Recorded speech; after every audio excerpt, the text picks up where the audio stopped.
May mga pagkakataon na ang mga magulang at mga anak ay hindi nagkakaintindihan. Kahit ang mga celebrity parents na ito ay nagkaroon ng estranged relationship sa kanilang mga anak.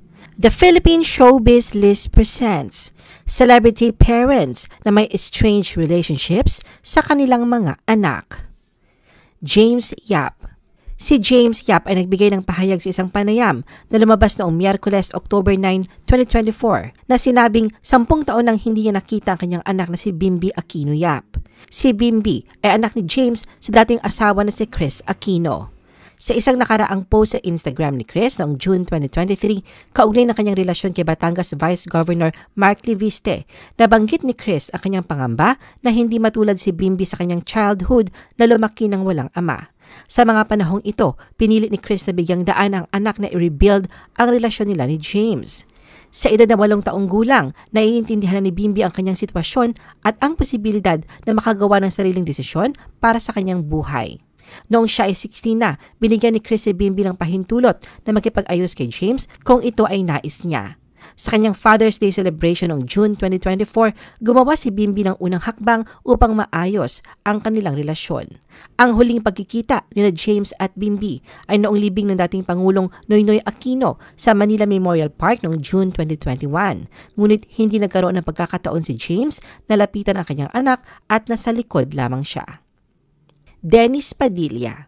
Hindi pa rin sumusuko si Dennis Padilla sa kanyang layunin na ayusin ang relasyon sa kanyang mga anak na sina Julia, Claudia at Leon Barreto na lahat ay may apelido ng kanilang inang si Marjorie. Sa kanyang Instagram post noong August 2024, muling humingi ng tulong si Dennis sa social media para sa isang muling pagkikita kasama ang kanyang mga anak. Ang kanyang mga post tungkol sa kanyang mga anak ay naging kwentong sinusubaybayan ng mga fans ng showbiz. Madalas siyang naglalathala ng mga graphics na may mga mensahe na kagustuhan at emosyonal na pakiusap kasama na ang mga pagbati sa kaarawan ng kanyang mga anak.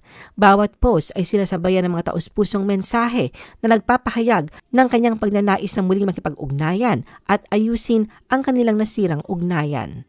Sa mga nakaraang pagkakataon, marami sa mga netizens ang sumusuporta sa mga post ni Dennis. Nakikisimpatya sa kanyang sitwasyon at hinihikayat siya bilang isang mabuting ama. Subalit sa paglipas ng panahon, nagbago ang tono ng mga komento na ngayon ay nakatuon sa paghimo kay Dennis na bigyan ang kanyang mga anak ng sapat na oras at espasyo upang maghilom ang mga sugat ng nakaraan. Cesar Montano. Sa isang kamanghamanghang pagkakataon, ibinahagi ni Sunshine Cruz ang kwento ng hindi inaasahang pagkikita ng kanyang mga anak at ng estranged husband niyang si Cesar Montano sa isang restaurant sa Pasay City noong 2016. Ayon kay Sunshine, ang pagkikitang ito ay tila nakatakdang mangyari.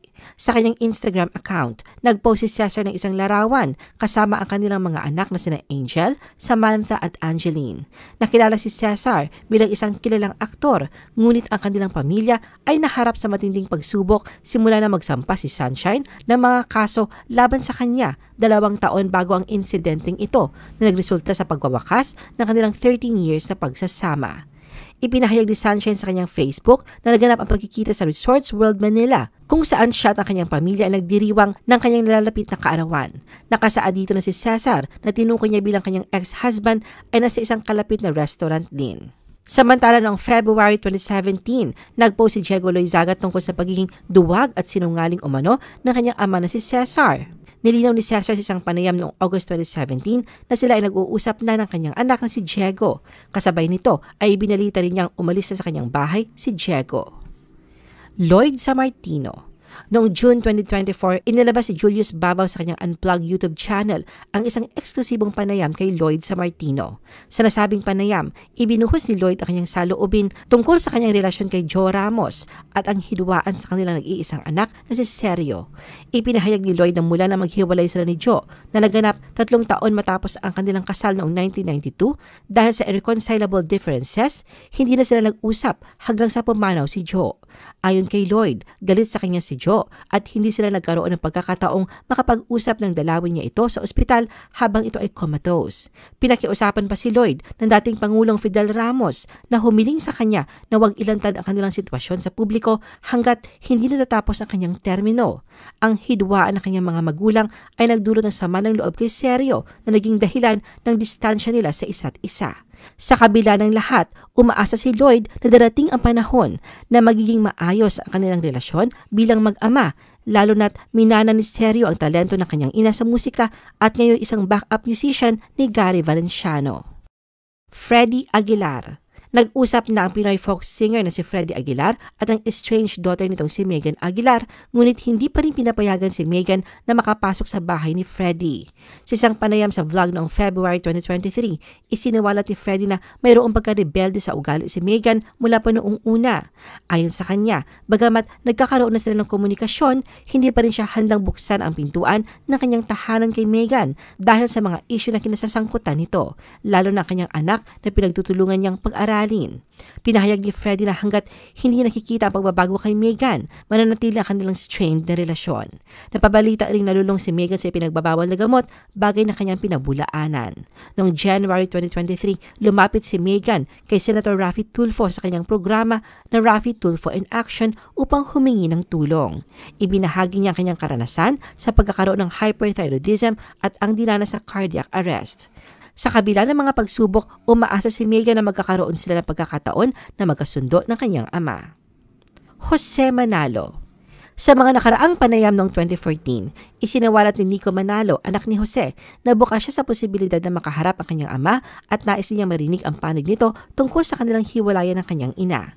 Sa kabila ng mga pahayag na ito, inamin ni Jose na hindi pa rin sila nag-uusap ni Nico na nagdudulot ng pag-aalala at pangungulila sa kanyang puso.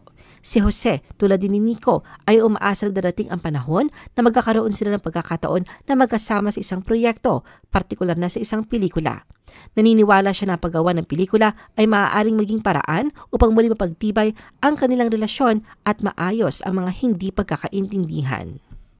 Sharon Cuneta. Sa gitna ng mga hamon sa kanilang relasyon, inilarawan ng megastar na si Sharon Cuneta ang kanyang ugnayan sa anak na si Casey Concepcion bilang estranged. Ito ay matapos silang mag-file ng cyber libel laban sa showbiz columnist na si Christopher Min noong May 2024. Ayon kay Sharon, sa kabila ng mga pagsubok na kanilang pinagdadaanan, mananatili ang kanyang pagmamahal para sa kanyang mga anak. Sa kabila ng mga issue, nagpakita si Casey ng pagmamahal sa kanyang ina sa pamamagitan ng isang taus-pusong mensahe noong Mother's Day. Nangako rin si Casey na palagi siyang magsusumikap para maging proud sa kanya si Sharon. Nagpapakita ng kanilang pagmamahalan sa kabila ng mga pagsubok. Paulo Contis. Hindi napigilan ni Paulo Contis ang pagpatak ng kanyang luha na pag-usapan ang relasyon niya sa kanyang mga estranged daughters na sina Sonia, Celine at Summer sa panayam sa kanya ni Boy Abunda noong January 2023. Ibinahagi ni Paulo ang kanyang damdamin at ang bigat na kanyang sitwasyon bilang isang ama sa mga batang ito. Si Sonia at Celine ay mga anak ni Paulo sa kanyang estranged wife na si Lian Paz, habang si Summer naman ay bunga ng kanyang relasyon sa ex-live-in partner na si LJ Reyes. Sa kabila ng kanyang tagumpay sa industriya, hindi nakapagtataka na nararamdaman ni Paulo ang sakit at panghihinayang sa mga pag-aalitang dulot ng kanyang mga nakaraang relasyon. Nang tanungin tungkol sa kanyang hindi pagbibigay ng sustento sa mga anak nila ni Lian, hindi itinanggi ni Paulo ang katotohanan. Pero siniguro niyang mayroon siyang mga dahilan kung bakit nagkaroon ng ganitong sitwasyon. Sinabi ni Paulo na ang pinakamalaking takot niya ay ang paglimot ng kanyang mga anak sa kanya at ang posibilidad na hindi na sila magkakaroon ng magandang relasyon sa hinaharap. Patrick Garcia. Noong 2008, nagbigay ng pahayag si Patrick Garcia na kapag pinayagan siya ni Jeneline Mercado na makita ang kanilang anak na si Alex Jazz, ay babalik siya sa showbiz. Matagal nang tinanggihan ni Jeneline ang mga kahilingan ni Patrick na makita ang kanilang anak. Iginiit ang bata ay nasa kanyang pangangalaga at siya lamang ang may karapatan dito. Samantala noong 2013, nagbigay si Jeneline ng pahayag na hindi niya kailanman pinigilan si Patrick na bisitahin ang kanilang anak. Ayon sa kanya, pinapayagan si Patrick na makipagkita sa kanilang anak anumang oras na nais niya. Noong 2014, lumitaw ang magandang balita na magkita sa wakas sina Patrick at ang kanyang mga anak. Ipinost ni Nika Martinez, asawa ni Patrick, sa Instagram ang mga larawan ng magkapatid na kasama ang kanilang ama. Baron Geisler. Noong July 2024, si Nadia Montenegro ay nagbigay ng isang candid na panayam sa Fast Talk with Boy Abunda. Sa kanyang mga sagot, ipinahayag din Nadia ang kanyang saloobin tungkol sa kanyang buhay at pamilya, kasama ng kanyang anak na babae kay Baron Geisler na si Sofia. Ngunit ang direktang tanungin ni Boy kung may anak siya kay Baron, walang pag-aalinlangang sumagot si Nadia ng yes. Ipinahayag niya na alam ng kanyang anak na si Sofia kung sino ang kanyang ama at nagkaroon sila ng kaunting komunikasyon, bagamat hindi pa sila nagkikita ng personal. Ayon kay Nadia, nakaranas sa matinding pagsubok ang kanyang anak sa paaralan dahil sa bullying matapos lumabas ang balita tungkol sa kanyang pagkatao.